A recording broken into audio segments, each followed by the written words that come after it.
మళ్ళీ వస్తాను మీ దగ్గరికి. వినోద్ గారు, అంటే పరిస్థితి దిగజారుతున్నదా? అంటే ఇరాన్కి మొన్ననే ఇప్పుడు వారు చెప్పినట్టుగా వాళ్ళ అణ్వాయుధాలు ఉన్న దగ్గర కూడా బాంబింగ్, B-52 విమానాలతో బాంబింగ్ జరిగింది. దాదాపు విధ్వంసం, వాళ్ళ ఎయిర్ డిఫెన్స్ సిస్టమ్స్ అన్నీ ఫెయిల్ అయిపోయాయి.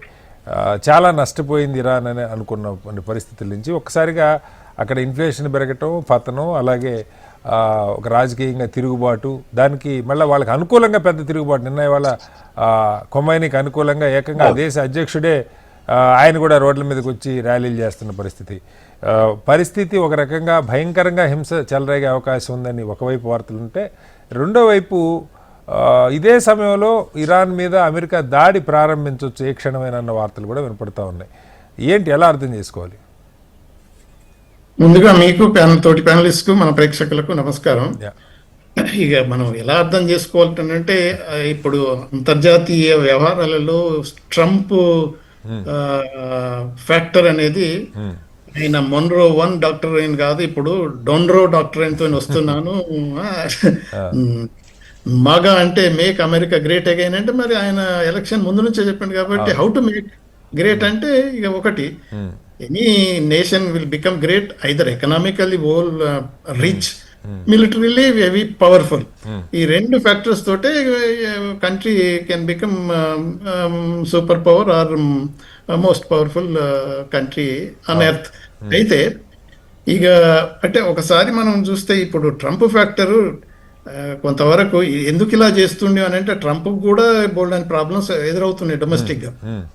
సో అక్కడ ఆల్రెడీ మన ఈవెన్ రిపబ్లికన్స్ రివోల్ట్ చేస్తున్నారు. తర్వాత ఎపిస్టైన్ ఫైల్స్లలో మొత్తం మనోడు డీప్ నెక్ ఇన్వాల్వ్ అయి ఉన్నాడు. ఇటువంటి అన్ని అటెన్షన్స్ అన్ని కొద్దిగా డైవర్ట్ చేయడానికి కూడా ఇటువంటి యాక్టివిటీస్ అవుతాయి. బట్ బేసిక్ గా ఆయన ఫస్ట్ టైం వచ్చినప్పుడు కూడా ఇదే అన్నాడు. ఎందుకనంటే ఇరాన్ మీద, తర్వాత అటు వెనిజువేలా మీదనైనా, ఇటు ఈవెన్ గ్రీన్లాండ్స్ అయినా ఆయన మొదటి నుంచి అంటూనే ఉన్నాడు.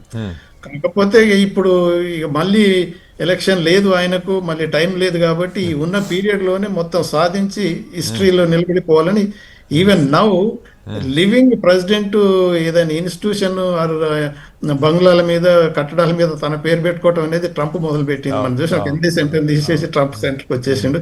ఆ స్టేజ్లో వచ్చినప్పుడు మనకు ఈ ఇరాన్ అనేది, అఫ్ కోర్స్ ఇప్పుడు మన లాటిన్ అమెరికా వదిలిపెట్టి వెనిజువేలా, ఇరాన్ కు అమెరికాకు మన సంజయ్ గారు అన్నట్టు ఎప్పటి నుంచో ఉన్న ఈ వ్యతిరేకత 1979 నుంచి ఏదైతే ఇస్లామిక్ రెవల్యూషన్ వచ్చిందో అక్కడ నుంచి పెరుగుతూనే ఉంది.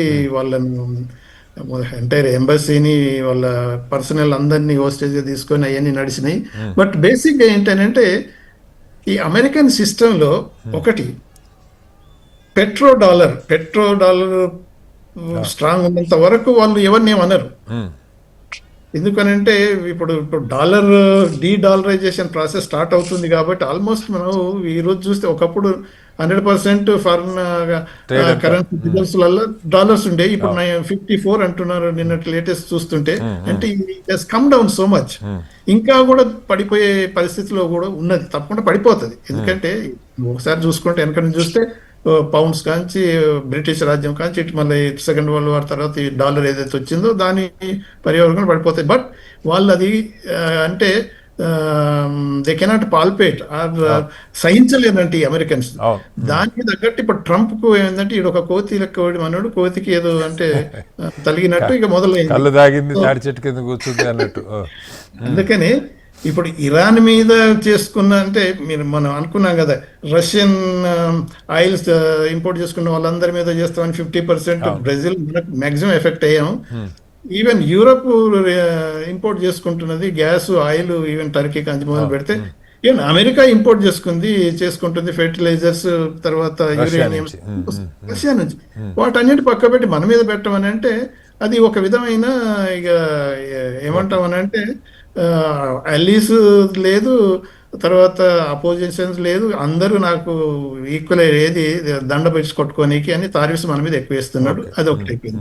అయితే ఇప్పుడు ఇరాన్ లో అయిన పరిస్థితుల్లో మీరు అన్నారు కదా ముందు, అమెరికన్స్ ఇజ్రాయలీస్ హ్యాండ్ ఉన్నదా అని. తప్పకుండా ఉన్నది, 100% నో డౌట్. ఎందుకనంటే మొన్న జరిగిన వార్ టైంలో ఇరానియన్స్ నే చాలా మందిని రిక్రూట్ చేసుకొని ఇజ్రాయలీస్ మొసాద్ వాళ్ళంతా ఏం చేశారంటే ఎక్కడెక్కడ ఏమున్నదని మొత్తం ఒకసారి తెలుసు. అయితే వాళ్ళ ఏది డ్రోన్స్ ఇన్స్టిట్యూషన్స్ మీద బాంబులు వేయడం జరగటం, డిస్ట్రాయ్ చేయడం జరగటం అనేది ఒక విధమైన అంటే కథనాల ప్రకారం న్యూస్ ప్రకారం బయటపడ్డది. కొంతమంది కూడా ఎగ్జిక్యూట్ చేశారు, కొంతమంది ఎందుకంటే ఇది దేశానికి వీళ్ళు ట్రైటర్స్ అని. సో ఇటువంటి ఉన్నప్పుడు అది ఉన్నది. కాకపోతే ఏంటంటే ఇటువంటి అలజడులు, ప్రొటెస్ట్లు, యాంటీ ఎస్టాబ్లిష్మెంట్ ఆర్ గవర్నమెంట్ ఇంత వైలెంట్ జరగటం అనేది మన సంజయ్ గారు చెప్పినప్పుడు మొదటి నుంచి జరుగుతూనే ఉన్నాయి. ఓకే. ఇప్పుడు ఏమైందంటే పరిస్థితులు worst గా అయిపోతున్నాయి. అమెరికన్ సిస్టమ్ ఏంటంటే ఒక కంట్రీని న్యూట్రలైజ్ చేయాలి, లేకపోతే పనిష్మెంట్ ఎక్కువ చేయాలంటే ఫస్ట్ ఎకనామిక్ టైటనింగ్ మొదలు పెట్టారు, శాంక్షన్స్. ఇప్పుడు దానివల్ల మనకు అంటే ఇరాన్కే కాకుండా మనకు కూడా ఎన్నో ప్రాబ్లమ్స్. ఒకప్పుడు మనం ఇరాన్తో మనకి చాలా కాలం నుంచి అంటే ఇరాన్ మీద శాంక్షన్స్ ఉన్నా మనం ఆయిల్ కొంటున్నామని కొన్ని వార్తలు ఉన్నాయి. అమెరికా ఎప్పటి నుంచో శాంక్షన్స్ ఉన్నాయి ఇరాన్, ఎస్పెషల్లీ ఈ పెట్రోలియం ప్రోడక్ట్స్ వాళ్ళ దగ్గర నుంచి ఇంపోర్ట్ చేసుకునే వాళ్ళు. అది కాకుండా భారత్ చాలా దీర్ఘకాలిక సంబంధాలు స్ట్రాటజిక్గా కూడా ఈ చాబహార్ పోర్ట్ కానీ ఇవన్నీ డెవలప్ చేసుకోవాలి అన్న ఒక ఆలోచనలో ఉంది. ఇవన్నీ కూడా కాస్త ఇబ్బందికరమైన పరిస్థితుల్లో పడే అవకాశం ఉందా వినోద్ గారు? తప్పకుండా. అంటే కాకపోతే మొన్న శాంక్షన్స్ పెట్టినప్పుడు ఈ చబహార్ పోర్టు మన ఏదైతే కన్స్ట్రక్షన్, మేనేజ్మెంట్ అవన్నీ ఎగ్జంప్షన్ ఇచ్చారు. అది రీసెంట్ గా ఎక్స్పైర్ కాబోతుంది. దాన్ని కూడా ఆల్మోస్ట్ మళ్ళీ ఎగ్జంప్షన్ ఇచ్చే అవకాశం కూడా ఉంటుంది. But we never know. Trump ఎందుకంటే మోదీ నాకు ఫోన్ చేయలేదు వాడెవడ అన్న, అంటే మనవాడు అంటే మన వాళ్ళ ఎకనామిక్ మినిస్టర్ ఫోన్ చేయలేదని ఇది అసలు అగ్రిమెంట్ కుదరకుండా అయిపోయింది. అంటే ఇక అది వాళ్ళ ఎలా ఉన్నది అని అంటే అంత personalised. Okay okay okay. Country to country relations అనేవి depends upon various levels factors అన్ని ఉంటాయి. సో అటువంటిప్పుడు మళ్ళీ చెబ్బార్కు మళ్ళీ ఇప్పుడు మనకు ఎగ్జామ్షన్ వస్తుందా ఈ శాంక్షన్స్ 25 ఇప్పుడు ఆర్డర్ ఇష్యూ చేశారు, ఇంప్లిమెంటేషన్ ఇంకా టైం పడుతుంది, ఎలా వర్కౌట్ చేయాలని వాళ్ళు చూస్తున్నారు. సో ఇప్పుడు 4-5 కంట్రీస్ మాక్సిమం ఇంపోర్ట్ చేసుకునేది ఆయిల్ చైనా, తర్వాత అక్కడ ఉన్న ఈవెన్ ఇరాక్ కూడా పోతుంది, తర్వాత టర్కీ ఉన్నది, ఈ అదర్ జపాన్ కైనా కొంత ఉన్నది, సో కొరియన్ కడ అవుతుంది, మనకు కూడా కొంత ఎఫెక్ట్ అవుతాయి. బట్ మీరు అన్నది ఏంటి అంటున్నారంటే ఇప్పుడు మనకు ఒక లాస్ట్ ఇయర్ కనుక మన ట్రేడ్ చూస్తే 1.24 బిలియన్ మనం ఎక్స్పోర్ట్ చేస్తున్నాం. 0.44 బిలియన్ అని అంటే 440 మిలియన్స్ మాత్రమే మనం ఇంపోర్ట్ చేస్తున్నాం. వెరీ లిటిల్ ఆయిల్ ఆల్సో మనం తీసుకుంటున్నాం. దానివల్ల మనకు పెద్దగా ఎఫెక్ట్ కాకపోయినా కానీ ఈ రిలేషన్స్ లో ఈ చెబ్బార్ పోర్ట్ వెరీ క్రూషియల్. మనకు ఆఫ్ఘనిస్తాన్, ఇరాన్ మనకి ఇది ఉంది కాబట్టి దాని కనుక ఎగ్జంప్షన్ ఇచ్చినట్టయితే మనకు పెద్ద ఎఫెక్ట్ అయితే